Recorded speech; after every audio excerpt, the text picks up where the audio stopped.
everyone, a big welcome to our channel. Kolkata থেকে একদিনের ট্রিপে ঘোরার একটি ভালো ডেস্টিনেশন হলো কৃষ্ণনগর সিটি। কৃষ্ণনগর হলো নদিয়া জেলার প্রশাসনিক সদর দপ্তর। কলকাতা থেকে কৃষ্ণনগরের দূরত্ব অলমোস্ট 110 কিলোমিটার। কলকাতা থেকে গাড়ি বা বাইকে আসলে দুটো রোড দিয়ে আসা যায়। একটি হলো ওল্ড দিল্লি রোড, মগরা, কানলা ও নবদ্বীপ হয়ে কৃষ্ণনগর, আর অপরটি হলো বারাসাত রানাঘাট হয়ে NH-12 ধরে কৃষ্ণনগর। আমাদের এই রোড ট্রিপের ভিডিও লিংক ডেসক্রিপশনে দেওয়া আছে, আপনারা চাইলে দেখে নিতে পারেন। এছাড়াও ট্রেনে আসলে শিয়ালদা থেকে লালগোলা প্যাসেঞ্জার, হাজারদুয়ারি এক্সপ্রেস ধরে কৃষ্ণনগর জংশনে নামতে হবে। সেখান থেকে টোটো, অটো রিজার্ভ করে আপনারা এই সিটি ঘুরে দেখতে পারেন। আর যদি বাসে আসেন, ধর্মতলা থেকে যে কোনো উত্তরবঙ্গগামী বাসে উঠতে হবে এবং সেখান থেকে কৃষ্ণনগর বাস স্ট্যান্ডে নেমে একইভাবে টোটো বা অটো রিজার্ভ করে এই শহরের দ্রষ্টব্য স্থানগুলি দেখে নিন। আমার অপোজিট ফুটে দেখা যাচ্ছে একটি পেট্রোল পাম্প।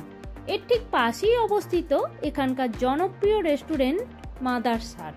আমরা এখন সেখানেই যাব।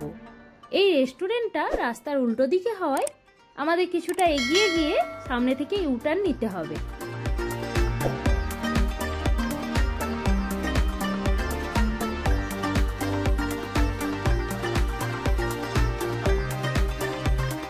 সামনে এই ব্রিজের নিচে দিয়ে আমরা যাব।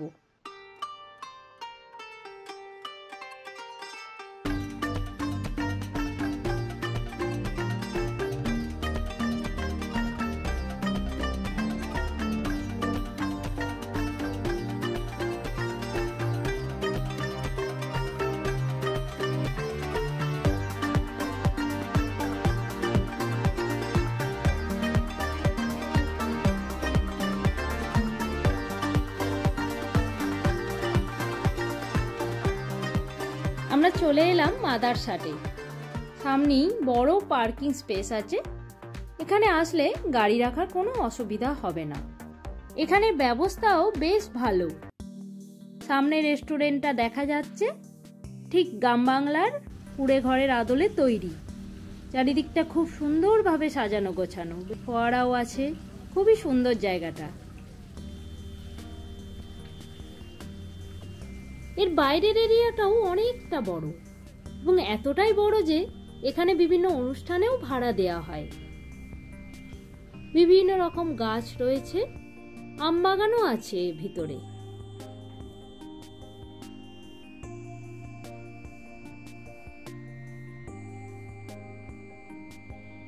সকাল 7টা থেকে রাত 11টা-12টা পর্যন্ত এই রেস্টুরেন্টটা প্রতিদিনই খোলা থাকে। আমাদের এই ভিডিওর ডেসক্রিপশনে এই রেস্টুরেন্টের ফোন নাম্বারটা দেয়া রইল। আপনারা চাইলে ফোন করে এখানে টেবিল বুকও করতে পারেন, সে অপশনও আছে এখানে।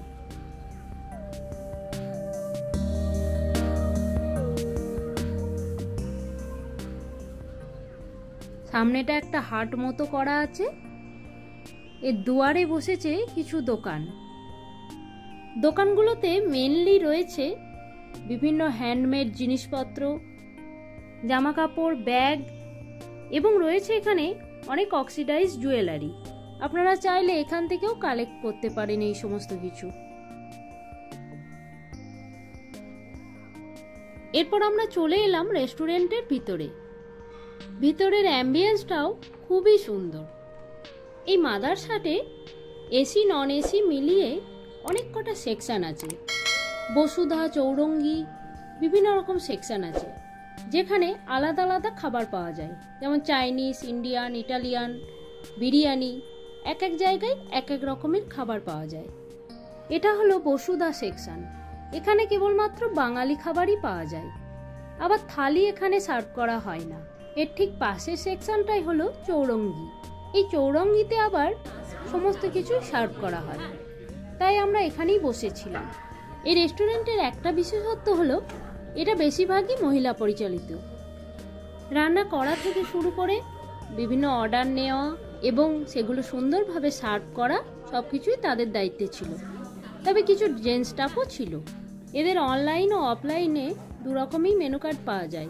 অনলাইন মেনু কার্ডটির জন্য গুগল প্লে স্টোরে মাদার্স হাট অ্যাপটি ডাউনলোড করে সেখান থেকে মেনু সিলেক্ট করা যায়।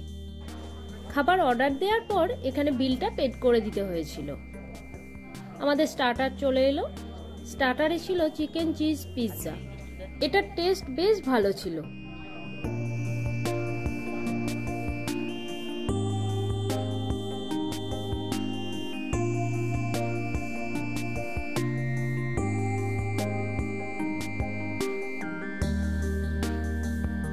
অর্কুর পিৎজা হলো খুবই ফেভারিট। দেখুন দেখুন কিভাবে খাচ্ছে। খুব গরম থাকায় ব্যাপারটা ও ঠিক ম্যানেজ করতে পারছে না, তাই ও নিজের মতো করেই খাচ্ছে।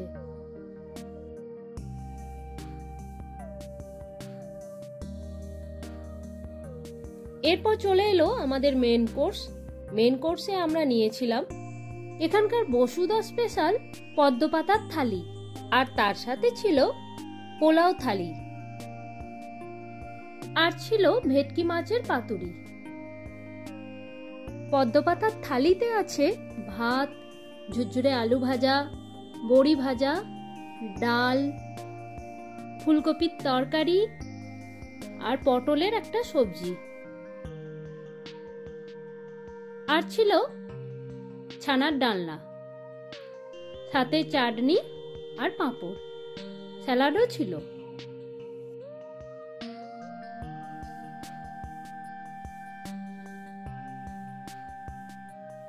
পোলাও থালিতে আমরা নিয়েছিলাম বাসন্তী পোলাও, তার সাথে মটন কষা। 2 পিস মটন ছিল। এখানে চিকেন আর মটন অপশনাল থাকে।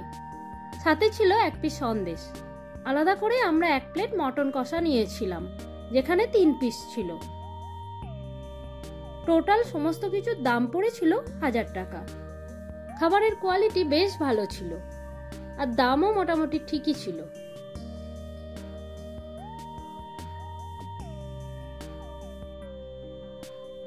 আমরা লাঞ্চ করে আবার বেরিয়ে পড়লাম।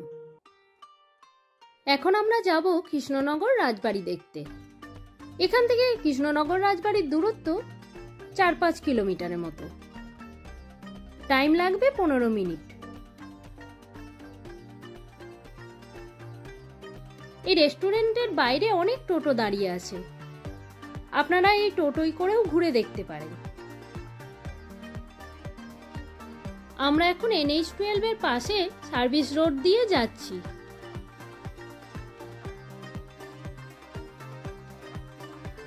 সামনের ফ্লাইওভারের ক্রসিংটা থেকে আমরা ডান দিকে যাব। গেলেই কৃষ্ণনগর সিটিতে আমরা পৌঁছে যাব। বাঁ দিকের রাস্তাটা নবদ্বীপ থেকে আসছে।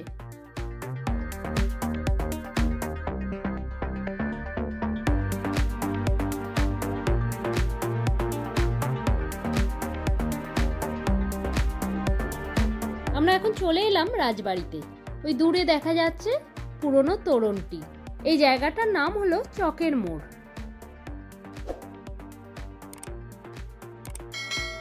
মূল রাজবাড়ির দিকে যেতে গেলে অনেক কটা তোরণ পেরোতে হবে। এই যে সামনের যেটা, এটা সিংহদুয়ার।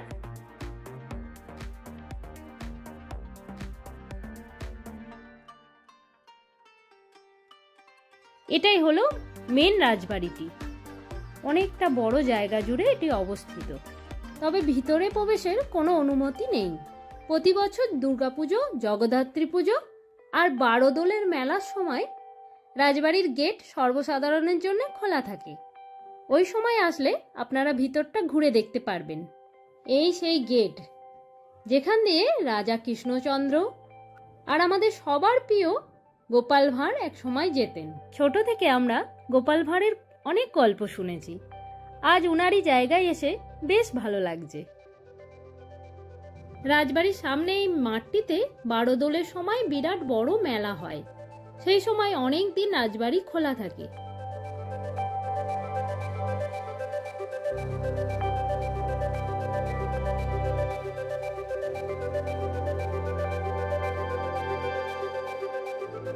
মূল ফটকের সামনের দিকটা একটা বেষ্টনী করা আছে এবং তার উপরে কয়েকটি কামানের রেপ্লিকা রাখা আছে।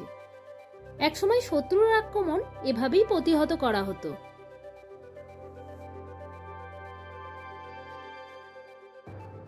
ওই দেখুন অর্ক কোথায় চলে গেছে। এটা একটা অদ্ভুত গাছ, যার মেন কাণ্ডটা একদমই নেই। না জানি কত বছর ধরে এই গাছটি এভাবেই দাঁড়িয়ে আছে।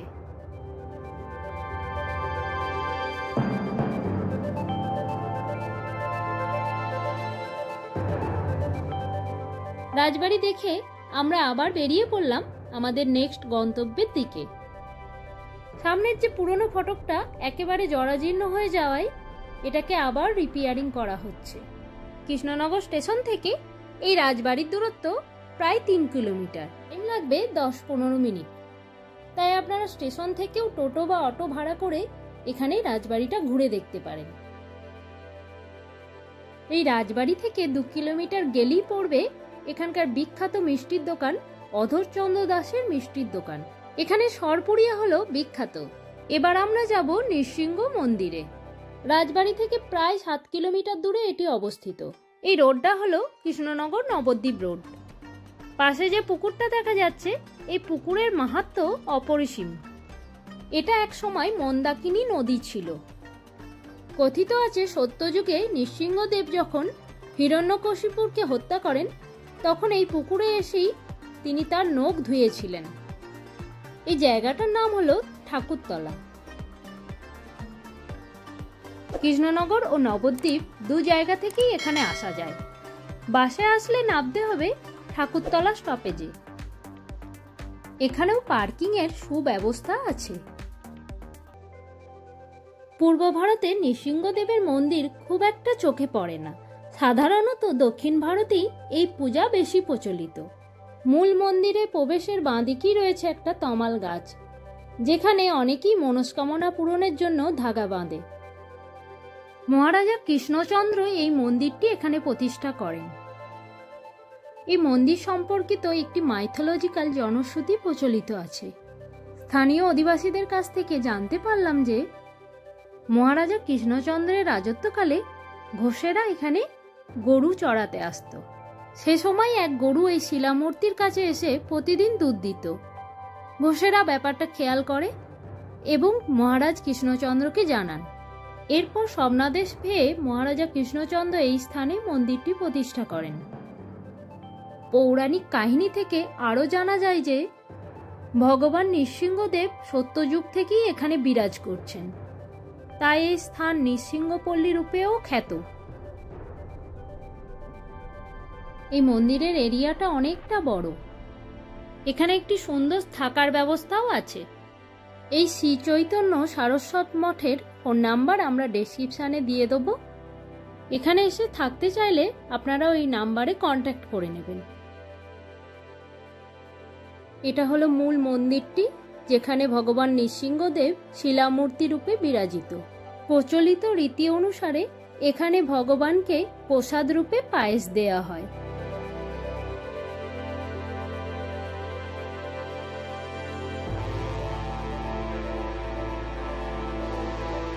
অন্নপ্রাশনের দিনগুলোতে এখানে খুব ভিড় হয়। এখানে অনেকেই বাচ্চাকে প্রথম মুখে ভাত দেবতাকে পরমান্ন নিবেদনের মাধ্যমেই দিয়ে থাকেন।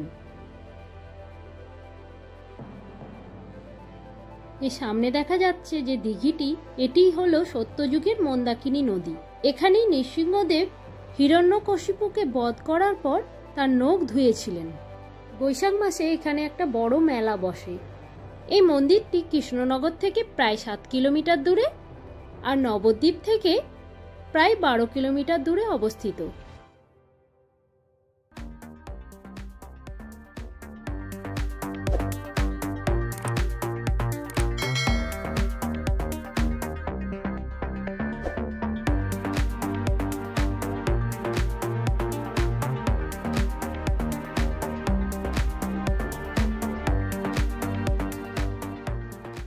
আমরা এখন চলে এলাম নবদ্বীপের গৌরাঙ্গ সেতুতে।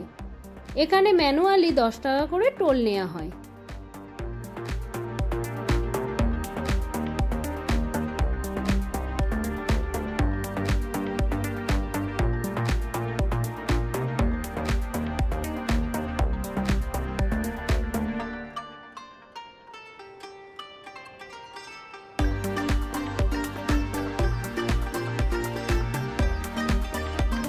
আজ এই পর্যন্ত, দেখা হচ্ছে নতুন কোনো ভিডিওতে। ভিডিওটি যদি ভালো লেগে থাকে please do like, comment and subscribe. ভালো থাকবেন। Thank you.